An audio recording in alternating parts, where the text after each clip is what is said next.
Sports Page Summer of Football. We're talking college football and previewing teams for 2012, and we're pleased to be joined by the head coach at South Alabama for the Jaguars, moving into the FBS this year for their first year in the Sun Belt. Joey Jones joins us here on the new Sentinel Sports Page. Hey, Coach Jones, Vince Ferrara, and Dan Fleser. Coach, how you doing this morning? Doing good, Vince and Dan. How you guys doing? We're good. We appreciate your time, Coach. So, Sun Belt, you guys had Sun Belt Media Days, or is that happen already, or is that coming up? Yeah, we had it about a week and a half ago, okay. And went really well down in New Orleans. Thought it was very, very well run, and we went in for about a day and a half, and it was a real productive day.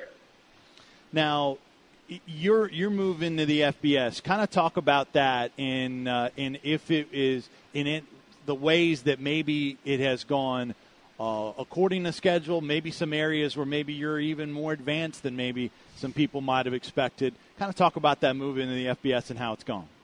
Yeah, we started the program obviously 3 years ago, and first year we were non-classified, basically, just moving into having a football team, and then the next year we kind of transitioned into FCS, and last year we were kind of FCS affiliated, and then now this coming year we'll be transitioning into Division I, and the following year we're full-fledged FBS member. But it's gone really well. There's been a lot of positives, a lot of great things that have happened. The city of Mobile is so excited about our football program, and I think that we've made some strides and done some really good things. Obviously, we got to step into a full Division I schedule this year, and that's going to be a challenge. But while I have great respect for everybody we're playing, of course, in Mississippi State, NC State, Hawaii, Troy and Middle Tennessee, and Lafayette, and all the members of the Sun Belt.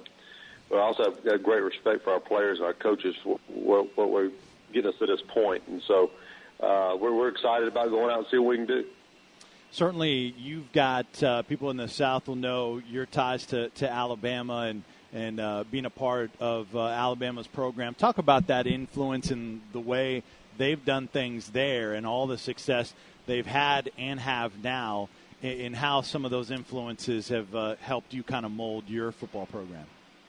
Well, I think, first of all, what you want to ask your players to do and everybody involved with your program is just commit to the program, commit to what we're doing, have a plan, and commit to that plan. And I think I learned that from Coach Bryant. And, obviously, Coach Saban has done that as well in the last few years without having to say too much about that. Obviously, he's a great football coach and done a great job. But I think it's just a commitment level, and I think that our kids understand the commitment it takes to win on a high level, and that's and of course we're still infants, and we're trying to grow and get to where we need to be. But I think that's the biggest thing is the commitment level that you have to have. Coach, I wanted to ask you about your 3-4 defense. Tennessee is transitioning to that alignment this year. Could you, one, speak about what you see are the real advantages of that defense, and two, how difficult is the transition to that alignment? That's a good question. I've always been on the offensive side of the ball, and the defense I did not like to see was an odd front or a 3-4, and because when you do that, you don't know where blitzes are coming from. You don't know where the linemen are going. So you pretty much have to your offensive game plan, in my opinion. You've got to narrow it down because of odd defense, and I always felt like. If it became a head coach, I'd like to run that because of the difficulty that it gives you on offense. So that's the number one thing. I think that also, too, second thing would be, defensive linemen are hard to find, or real good ones are hard to find. And, it's just pretty simple. You got three guys up front rather than four, or 4-3, and you got less guys to try to find up front. Now, it's a different guy that you're trying to find as well on a 3-4 as opposed to a 4-3, but I just felt like we can always find linebacker-type guys, outside linebacker guys that are 6'3", 225, that can run. Those guys are much easier to find than a 6'3", 305-pound defensive lineman, in my opinion. Visiting with Joey Jones, head football coach of South Alabama. Jaguars now in the Sun Belt here on the Sports Page Summer of Football. Well, Coach, talk about your offense. Start with first your scheme, and then second of all, that all-important quarterback position. Yeah, we're going to run the spread, and, because everybody has – when you say spread, that means a lot of different things. We'll be in the shotgun most of the time. But the thing is, Robert Matthews came in from Southern Miss. I hired him this past off season. He's coming in and done a tremendous job getting our folks in line and getting everything ready for this fall. I think the biggest thing about the offense is the tempo. When you line up immediately as soon as the referee spots the ball and you're running a play, that's very difficult in defenses, and that's one of the advantages, I think, running this type of offense. I'd done that for years in high school.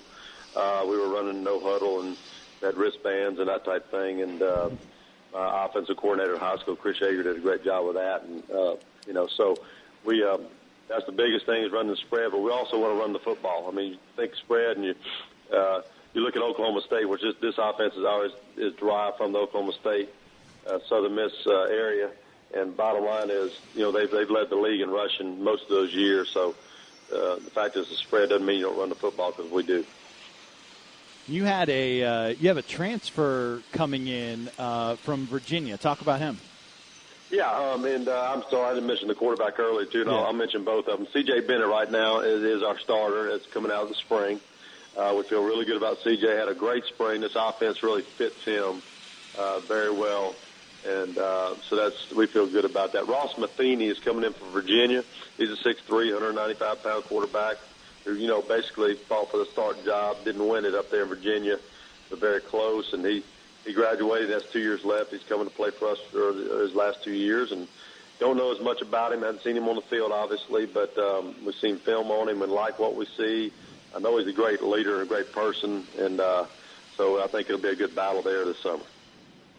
Coach, you mentioned CJ. How much do you feel like, you go back to last year, how much do you feel like that rally against Kent State that he was involved with, how much did that help his growth and maturation at that position?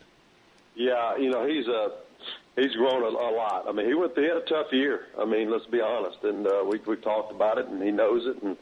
But I do think that we put him in some bad situations as coaches, and I take the blame for that. And I think that what we've talked about this year and what was stressed is a couple of things, but I'll mention one, and one is discipline. And if we're disciplined at quarterback, and I tell our players all the time, most games are lost, they're not won. And if you don't make mistakes, you have a chance to win. And I think that CJ's really concentrated on that. He threw a few interceptions last year. Again, going back to, I think it's a lot of our fault.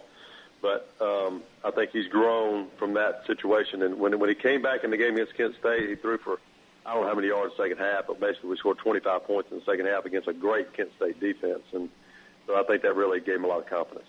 Coach, talk about some players that are former players at other SEC schools. I know B.J. Scott is one of them, one of your free safeties. Talk about some of those names that fans would be familiar with from the SEC that now are part of your program. Well, I know this isn't the SEC, but Jay Johnson played for Virginia Tech, started as a true freshman up there, and played against Alabama. Matter of fact, I think he had 10 tackles against Alabama 3 or 4 years ago, and he transferred in. He'll be a senior, and he'll play in the NFL. We feel great about him. Like I said, BJ's come in from Alabama. I think in the SEC we got a running back, Brandon Ross from Memphis, transferred in from Memphis, doing really well. And then also we got James Elliott, who's transferred from Kentucky. He's from Pensacola. Went up to Kentucky he's an offensive lineman, about 315 pounds, and he transferred back in as well. Yeah, we consider Kentucky the SEC, Coach. Maybe some fans may not, some years. Some fans don't, but not in football anyway. That's you guys' biggest rival. I didn't realize the Kentucky-Tennessee thing was such a big deal. Wow. They are now after last year. Yeah. Yeah, Tennessee fans don't want to hear that. The season opener for South Alabama hosting Tennessee San Antonio. I did it again. Texas San Antonio. Second day in a row I've done that. Texas San Antonio. I see UT, and that's the first thing on my mind. UTSA, and that'll be the season opener August 30th. Coach, best of luck. Really appreciate it. Thanks for the time today. I appreciate you giving us some time. We're a growing program, and any little bit of publicity we can do, we appreciate it. Well, that's smart. Not everyone looks at it that way, so we appreciate you doing it. Thanks, Coach. Thank you. That's Bye-bye. Joey Jones, South Alabama head football coach.